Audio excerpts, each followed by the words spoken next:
నమస్కారం ETV news కి స్వాగతం ముందుగా ముఖ్యాంశాలు వన్నాక్రై సైబర్ దాడికి పరిష్కారం కోసం నిపుణుల కసరత్తు ఇంకా కోలుకోని ప్రభావిత వ్యవస్థలు ప్రమాదాన్ని ముందే ఊహించిన తెలుగు వైద్యుడు ఆంధ్రప్రదేశ్లో జులై కల్లా 2 లక్షల ఇళ్లకు ఫైబర్ కనెక్షన్ స్థానికంగా సెట్-టాప్ బాక్సుల తయారీని ప్రోత్సహించనున్న ప్రభుత్వం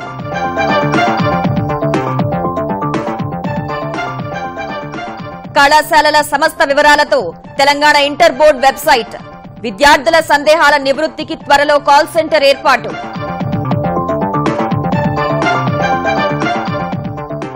ఎవరెస్టును అధిరోహించిన 6 తెలుగు విద్యార్థులు 30 రోజుల్లోనే శిఖరంపైకి చేరిన సాహస వీరులు అభినందనలు తెలిపిన ఏపీ సర్కార్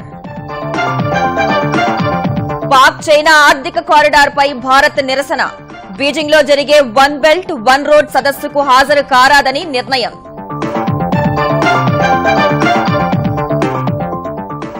లష్కరే తోయిబా కుట్ర భగ్నం చేసిన జమ్మూ కశ్మీర్ పోలీసులు 7 అరెస్ట్ నిందితుల నుంచి అధునాతన ఆయుధ సామాగ్రి స్వాధీనం ఐపీఎల్లో ప్లే ఆఫ్ కు చేరిన సన్ రైజర్స్ గుజరాత్ లయన్స్ పై అలవోక విజయం కోల్కతాపై నెగ్గి అగ్రస్థానం నిలుపుకున్న ముంబై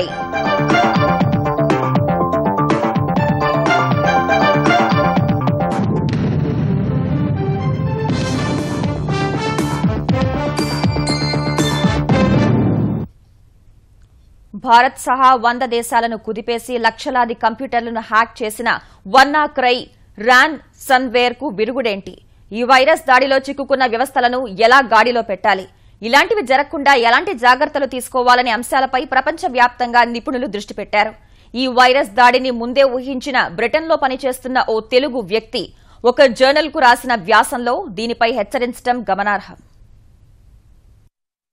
ప్రపంచవ్యాప్తంగా 100కు పైగా దేశాలను ముప్పుతిప్పులు పెట్టి లక్షలాది కంప్యూటర్లను హ్యాక్ చేసిన వనాక్రై మాల్వేర్ నుంచి బయటపడేందుకు నిపుణులు దారులు వెతుకుతున్నారు దాడి ఎక్కడి నుంచి జరిగింది ఎవరు చేశారనే అంశాలపై ఆరా తీస్తూనే ప్రస్తుతం స్తంభించిపోయిన వ్యవస్థను గాడిలో పెట్టే పనిలో ఆయా దేశాలు సంస్థలు నిమగ్నమయ్యాయి ఇది పెనుప్రమాదంగా ప్రకటించిన బ్రిటన్ ఆ దేశ ఆరోగ్య సేవల పునరుద్ధరణకు శ్రమిస్తోంది బ్రిటన్ ఆరోగ్య సేవలపై సైబర్ దాడి జరిగే అవకాశముందని ఆ దేశంలో ఉంటున్న తెలుగు వ్యక్తి 2 రోజుల ముందే హెచ్చరించారు లండన్ జాతీయ ఆసుపత్రిలో నాడీ శాస్త్ర నిపుణుడిగా పనిచేస్తున్న Chintapalli Krishnamurthy British medical journal కు ఓ వ్యాసం రాస్తూ ఈ విషయం ప్రస్తావించారు కేంబ్రిడ్జిలోని పాప్వర్త్ ఆసుపత్రిలో ఇటీవల ఓ నర్సు మాల్వేర్ లింకును తెరవడంతో కంప్యూటర్ స్తంభించి కీలక సమాచారం దెబ్బతిన్న ఉదంతాన్ని తెలిపారు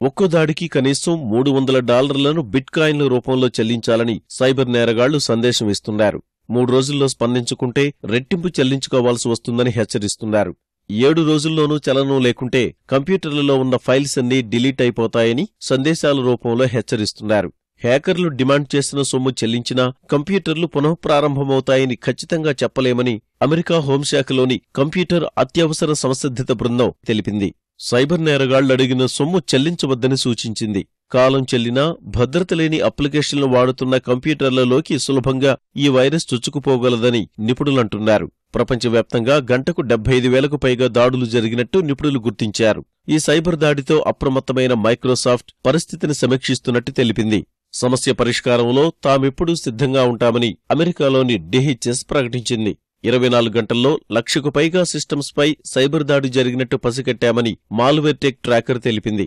ఇప్పటికే ఈ వైరస్ బారిన పడిన కంప్యూటర్లను ఏమీ చేయలేమని పరిష్కార మార్గాల కోసం అన్వేషణ జరుగుతోందని నిపుణులు చెబుతున్నారు ఇంకా తమ వ్యవస్థలు గాడిన పడలేదని పరిష్కారం కోసం ప్రయత్నాలు చేస్తున్నట్టు ఫెడెక్స్ సంస్థ తెలిపింది ఫ్రెంచ్ కార్ల సంస్థ రెనాల్ట్ కూడా ఈ సైబర్ దాడిలో చిక్కుకుంది విరుగుడు కనుగొనే ప్రయత్నాల్లో నిమగ్నమై ఉంది కొన్ని గంటల్లోనే ప్రపంచవ్యాప్తంగా విస్తరించిన ఈ వనాక్రై మాల్వేర్ దాడిని ప్రపంచంలోనే అతిపెద్ద సైబర్ దాడిగా నిపుణులు అభివర్ణిస్తున్నారు ఆంధ్రప్రదేశ్ను డిజిటల్ రాష్ట్రంగా మార్చాలన్న ముఖ్యమంత్రి చంద్రబాబు స్వప్నం ఈ జులై నుంచి సాకారం కానుంది ఫైబర్ గ్రిడ్ పేరిట అతి తక్కువ ఖర్చుకే ఇంటర్నెట్, టీవీ సేవలు అందిస్తామని చెప్తున్న ప్రభుత్వం అందుకు అవసరమైన సెట్ టాప్ బాక్సులను భారీగా అందిపుచ్చుకోనుంది. చైనా నుంచి దిగుమతి సహా స్థానికంగా బాక్సుల తయారీ యూనిట్లు నెలకొల్పడం ద్వారా 2 నెలల్లో అవసరాలకు మేర బాక్సులు సమకూర్చుకోనుంది. ఇప్పటికే రాష్ట్ర వ్యాప్తంగా 23,000 కిలోమీటర్ల మేర ఓఎఫ్సీ వేయడం జరిగింది. వీటన్నింటినీ రింగ్ రూపంలో వేయటం వల్ల వైరు తెగినా మరోవైపు నుంచి ప్రసారాలు నిరంతరాయంగా వస్తుంటాయి. అటు ఏజెన్సీల్లో గూగుల్ సాయంతో ఈ సేవలు అందించేందుకు ప్రభుత్వం ప్రణాళికలు సిద్దం చేసింది. జులై కల్లా 2 లక్షల ఇళ్లకు, డిసెంబర్ కల్లా 10 లక్షల ఇళ్లకు ఏపీ ఫైబర్ కనెక్షన్ అందించేందుకు ప్రభుత్వం సన్నాహాలు చేస్తోంది. నవ్యాంధ్ర రాజధాని అమరావతి ప్రాంతానికి రేపు సింగపూర్ బృందం రానుంది. సింగపూర్ వ్యాపార పరిశ్రమల శాఖ మంత్రి ఎన్ ఈశ్వరన్ నేతృత్వంలో ప్రత్యేక ప్రతినిధి బృందం సోమవారం ఉదయం 10 గంటల 15 నిమిషాలకు ముఖ్యమంత్రి చంద్రబాబుతో హోటల్ గేట్వేలో సమావేశం కానుంది. ఈ భేటీలో ఇరు దేశాల అధికారుల మధ్య కొన్ని ఒప్పందాలు జరగనున్నాయి. మధ్యాహ్నం 2:30 గంటలకు అమరావతిలో గవర్నమెంట్ కోర్ ఏరియా అభివృద్ది పనుల శంకుస్థాపన కార్యక్రమంలో సీఎంతో పాటు సింగపూర్ ప్రతినిధులు పాల్గొంటారు. అసెంబ్లీ, సచివాలయం, హైకోర్టు భవనాలు, మంత్రుల నివాసాలు, ప్రభుత్వ శాఖల హెచ్ఓడీలు, కమిషనరేట్లకు ఈ ప్రాంతంలో నిర్మిస్తారు. సుమారు 6 లక్షల మంది ప్రజలు నివసించేందుకు వీలుగా హౌసింగ్ కార్యక్రమాలు చేపడతారు. నవ్యాంధ్ర రాజధాని మాస్టర్ ప్లాన్ రూపొందించిన సింగపూర్ సంస్థ గవర్నమెంట్ కోర్ ఏరియాలో భాగస్వామ్యం కావాలని నిర్ణయించింది. స్విస్ ఛాలెంజ్ పద్దతిన సింగపూర్ కన్సార్టియం సంస్థ బిడ్డింగ్లో పాల్గొంది. మధ్యలో కొన్ని న్యాయపరమైన అవాంతరాలు ఎదురుకాగా అవన్నీ తొలగినందున ఆ సంస్థతో ఒప్పందం కుదుర్చుకుని అదే రోజున శంకుస్థాపన కార్యక్రమం చేయాలని ముఖ్యమంత్రి చంద్రబాబు ఆదేశించారు. అనుమతి లేకుండా కళాశాలలు నిర్వహించడం, వసతులు, బోధనపై లేని గొప్పలు చెప్పి విద్యార్థుల్ని ఆకర్షించడం వంటి మోసాలకు కళ్లెం వేసేందుకు తెలంగాణ ఇంటర్ బోర్డు సిద్దమైంది. ఇంటర్ కళాశాలలకు సంబంధించిన సమస్త వివరాలను వెబ్సైట్లో పొందుపరచాలని నిర్ణయించింది. సామాజిక మాధ్యమాలు, కాల్ సెంటర్ ద్వారా విద్యార్థులకు మరింత చేరువ కావాలని ప్రయత్నాలు మొదలుపెట్టింది.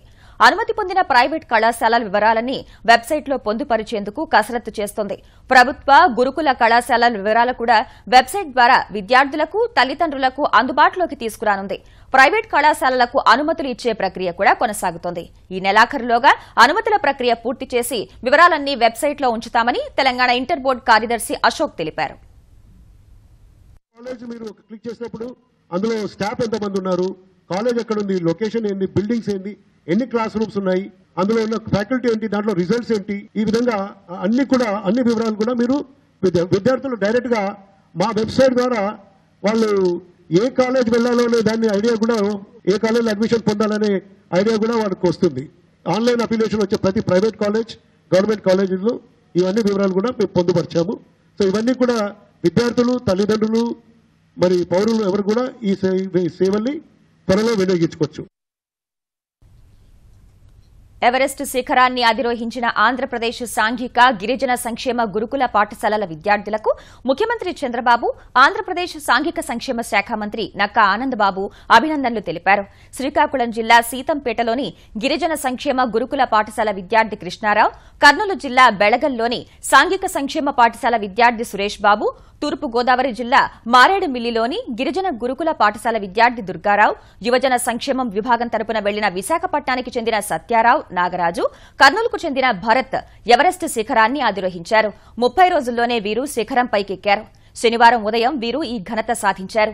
ఈ సాహసోపేత యాత్ర చేసిన విద్యార్థులను, వారిని ప్రోత్సహించిన తల్లిదండ్రులు, ఉపాధ్యాయులకు ఆంధ్రప్రదేశ్ ప్రభుత్వం ప్రత్యేక అభినందనలు తెలిపింది. సాహసోపేతమైనటువంటి కార్యక్రమం. పిల్లల్ని పంపించడానికి కూడా తల్లిదండ్రులు కూడా ఎంతో సాహసం చేయాల్సిన అవసరం ఉంది. ఈ సోషల్ వెల్ఫేర్, ట్రైబల్ వెల్ఫేర్ పిల్లలు ఒక్క చదువులోనే కాదు, మిగతా ఎక్స్ట్రా కరిక్యులర్ యాక్టివిటీస్ అన్నింటిలో కూడా ముందుంటారనే దానికి ఈ కార్యక్రమం ఒక నిదర్శనం. ఇంత గొప్ప సాహసోపేతమైనటువంటి కార్యక్రమం చేసినటువంటి ఈ విద్యార్థిని మనస్ఫూర్తిగా అభినందిస్తూ శుభాకాంక్షలు తెలియజేస్తా ఉన్నాను. పాకిస్తాన్తో చైనా కుదుర్చుకోనున్న ఆర్థిక కారిడార్ ఒప్పందంపై తీవ్ర అభ్యంతరాలు వ్యక్తం చేస్తున్న భారత్ నేటి నుంచి ఆ దేశంలో ప్రారంభం కానున్న ఒకే ప్రాంతం ఒకే రోడ్డు సదస్సుకు గైర్హాజరు కావాలని నిర్ణయించింది. ఆసియా సహా యూరప్లోని పలు దేశాల మధ్య సంబంధాలు, సహకారమే అజెండాగా చైనా రాజధాని బీజింగ్లో జరగనున్న ఈ సదస్సుకు రష్యా అధ్యకుడు వ్లాదిమిర్ పుతిన్ సహా పలువురు ప్రపంచ నేతలు హాజరు కానున్నారు. ఈ భేటీకి సంబంధించి భారత్ అధికారిక ప్రకటన చేయనప్పటికీ సదస్సుకు వెళ్లరాదని నిర్ణయించినట్లు సమాచారం. చైనా పాకిస్తాన్ ఆర్థిక కారిడార్ ఒప్పందం వల్ల తమ ప్రయోజనాలు దెబ్బతింటాయని కొంతకాలంగా భారత్ అభ్యంతరాలు వ్యక్తం చేస్తోంది. అణు సరఫరా దేశాల కూటమిలో ప్రవేశానికి అభ్యంతరాలు, ఉగ్రవాది హఫీజ్ సయీద్ విషయంలో పాక్కు మద్దతు సహా పలు అంశాల్లో భారత్ పట్ల చైనా వ్యతిరేక వైఖరి అనుసరిస్తున్న వేళ ఆ దేశంలో జరిగే ఒకే ప్రాంతం ఒకే రోడ్డు సదస్సుకు హాజరు కారాదని నిర్ణయం తీసుకోవడం ప్రాధాన్యం సంతరించుకుంది. విశాఖలో వెలుగు చూసిన సూట్ కేస్ కంపెనీల బాగోతాన్ని దృష్టిలో పెట్టుకుని కొత్త 500, 2000 నోట్లు కూడా రద్దు చేయాల్సిన అవసరం ఎంతైనా ఉందని ముఖ్యమంత్రి చంద్రబాబు అన్నారు. ఈ మేరకు కేంద్రానికి ఇవ్వబోయే నివేదికలో తన సూచనను పొందుపరుస్తానన్న చంద్రబాబు ఆన్లైన్ లావాదేవీలు పెరిగితే దొంగలు ఏదో సమయంలో పట్టుపట్టడం తథ్యమని చెప్పారు. విశాఖ రాకెట్లో వెలుగు చూసిన 1369 కోట్లు ఎవరివో తేలాల్సిన అవసరం ఉందని అన్నారు. ఇలాంటి ఘటనలతో రాష్ట్రం పరువు పోతోందని ఆవేదన వ్యక్తం చేసిన చంద్రబాబు ప్రభుత్వం కఠినంగా వ్యవహరిస్తుందని చెప్పారు. రాజకీయ విరాళాల విషయంలో అవినీతికి అడ్డుకట్ట వేసేందుకు కేంద్రం కొత్త చట్టం తీసుకురాబోతున్నట్లు చంద్రబాబు తెలిపారు. కార్పొరేట్ సెక్టర్కి ఎవరన్నా పొలిటికల్ డొనేషన్ ఇవ్వాలంటే బాండ్స్ తీసుకుంటారు. ఒక డిసిగ్నేటెడ్ కోర్టుకి బ్యాంక్ ఇస్తారు, ఆథరైజ్ చేస్తారు. ఆ బ్యాంకులో ఏ కంపెనీ కానీ ఏ వ్యక్తి కానీ పొలిటికల్ బాండ్స్ తీసుకోవచ్చు. మీ పేరు చెప్పరు, మీరు ఎవరికి కావాలంటే వాళ్ళకు ఆ పార్టీకి ఇవ్వచ్చు. ఆ పార్టీ కూడా ఎవరి ద్వారా వచ్చింది చెప్పక్కర్లేదు. ఆ బాండ్ పలానా బాండ్ వచ్చిందంటే ఆ బాండ్ రికార్డ్ చేసుకొని అది పొలిటికల్ ఎక్స్పెండిచర్ పెట్టుకోవచ్చు. It is a very good thing నా లెక్క ప్రకారం. ఆంధ్రప్రదేశ్ మంత్రి మండలి ఈ నెల 15న సాయంత్రం ముఖ్యమంత్రి చంద్రబాబు అధ్యక్షతన సమావేశం కానుంది. జీఎస్టీ బిల్లు ఏపీ శాసనసభలో ఆమోదం పొందాల్సి ఉన్నందున అంతకంటే ముందు మంత్రివర్గంలో ప్రవేశపెట్టి ఆమోదం తెలపనున్నారు. ఇందుకు అనుగుణంగా 15న సాయంత్రం 6:30 అమరావతి సచివాలయంలో మంత్రివర్గం ప్రత్యేకంగా సమావేశం కానుంది. 16న ఉదయం 9:40 జీఎస్టీ ఆమోదం కోసం ఏపీ శాసనసభ ప్రత్యేకంగా సమావేశమవుతుంది. మరోవైపు ఈ నెల 17, 18 తేదీల్లో కలెక్టర్ల సదస్సు నిర్వహించాలని సీఎం చంద్రబాబు నిర్ణయించారు. ఇటీవలే వివిధ జిల్లాలకు బదిలీలో భాగంగా కొత్త కలెక్టర్లు రావడం, మంత్రివర్గ విస్తరణ తర్వాత నిర్వహించే మొదటి కలెక్టర్ల సమావేశం కావడంతో పరిపాలనకు సంబంధించిన లక్ష్యాలను ఈ సదస్సు ద్వారా చంద్రబాబు పాలనా యంత్రాంగానికి దిశానిర్దేశం చేయనున్నారు.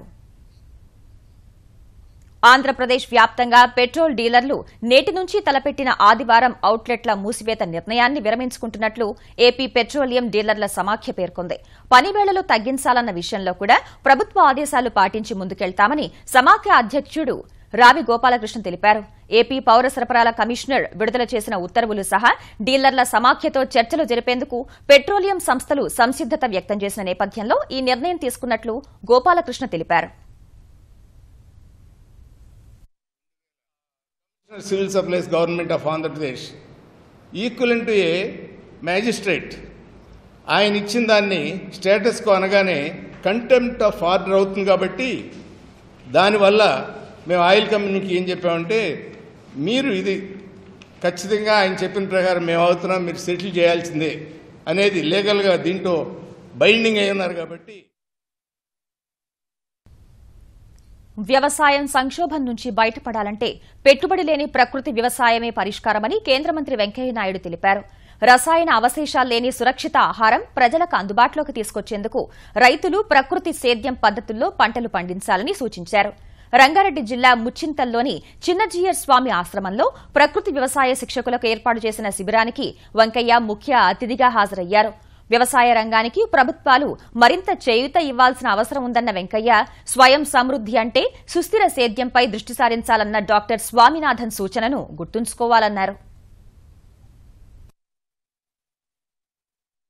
The newspapers, the media, also a great social responsibility to educate the farmers, to create awareness. The television channel, Eenadu, Annadata in the morning, dani chuste enta how it influences your mind, how it makes you fresh also. Like that other channels also are taking up agriculture programs. కేవలం సినిమాలు లేకపోతే వ్యామోహమే కాకుండా ఇలాంటి నిర్మాణాత్మక కార్యక్రమాల పైన కూడా television channels, పత్రికలు కూడా వాటికి మరింత ప్రాధాన్యత ఇవ్వాల్సిన అవసరం ఎంత ఉందని అందరూ కూడా మనవి చేస్తున్నాను. భారతీయ సంగీత సరస్వతిగా వినుతికెక్కిన ఎంఎస్ సుబ్బలక్ష్మి జీవిత విశేషాలను వివరిస్తూ రచించిన సుస్వరాల లక్ష్మి ఎంఎస్ సుబ్బలక్ష్మి అనే పుస్తకాన్ని ప్రముఖ ఆధ్యాత్మికవేత్త చాగంటి కోటేశ్వరరావు, ప్రముఖ గాయకుడు ఎస్పీ బాలసుబ్రహ్మణ్యంతో కలిసి ఆవిష్కరించారు.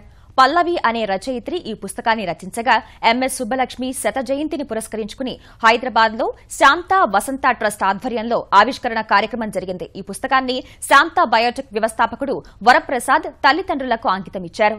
ప్రతి పాటను సుబ్బలక్ష్మి ఓ తపస్సుగా భావించేవారని, శబ్దంపై పూర్తి సాధికారత వచ్చిన తర్వాతే పాట పాడేవారని వక్తలు చెప్పారు.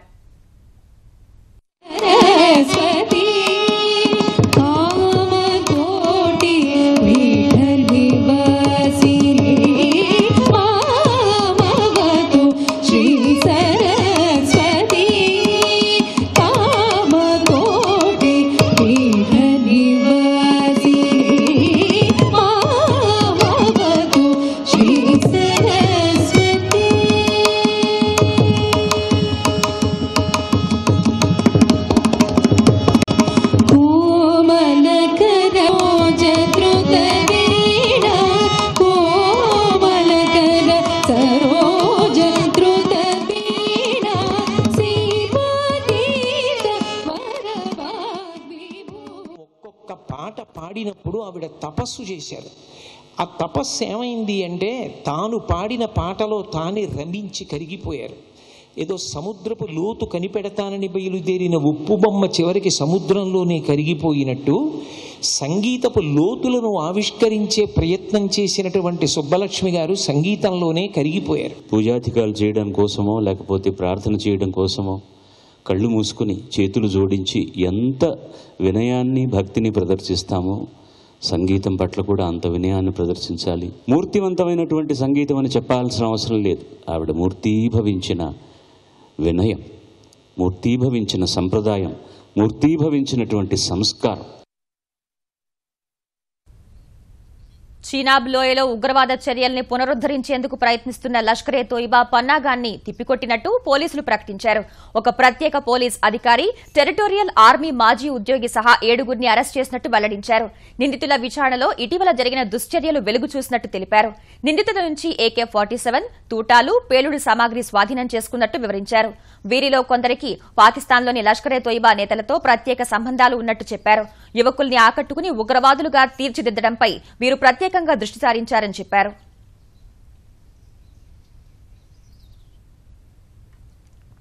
ఇక ముఖ్యాంశాలు మరోసారి. వనాక్రై సైబర్ దాడికి పరిష్కారం కోసం నిపుణుల కసరత్తు. ఇంకా కోలుకొని ప్రభావిత వ్యవస్థలు, ప్రమాదాన్ని ముందే ఊహించిన తెలుగు వైద్యుడు. ఆంధ్రప్రదేశ్లో జులై కల్లా 2 లక్షల ఇళ్లకు ఫైబర్ కనెక్షన్. స్థానికంగా సెటాప్ బాక్స్ల తయారీని ప్రోత్సహించనున్న ప్రభుత్వం.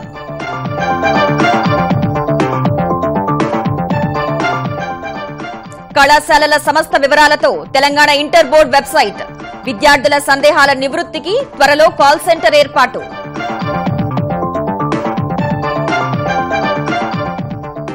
ఎవరెస్టును అధిరోహించిన 6గురు తెలుగు విద్యార్థులు. 30 రోజుల్లోనే శిఖరంపైకి చేరిన సాహస వీరులు. అభినందనలు తెలిపిన ఏపీ సర్కార్. పాక్ చైనా ఆర్థిక కారిడార్ పై భారత్ నిరసన. బీజింగ్ లో జరిగే వన్ బెల్ట్ వన్ రోడ్ సదస్సుకు హాజరు కారాదని నిర్ణయం.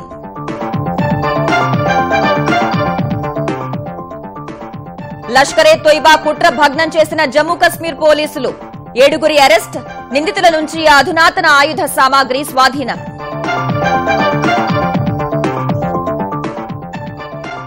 ఐపీఎల్లో ప్లే ఆఫ్ కు చేరిన సన్ రైజర్స్. గుజరాత్ లయన్స్ పై అలవోక విజయం.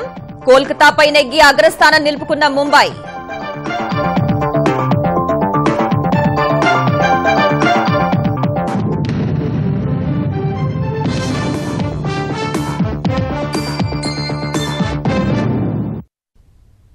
ఈటీవీ న్యూస్ సమాప్తం. నమస్కారం.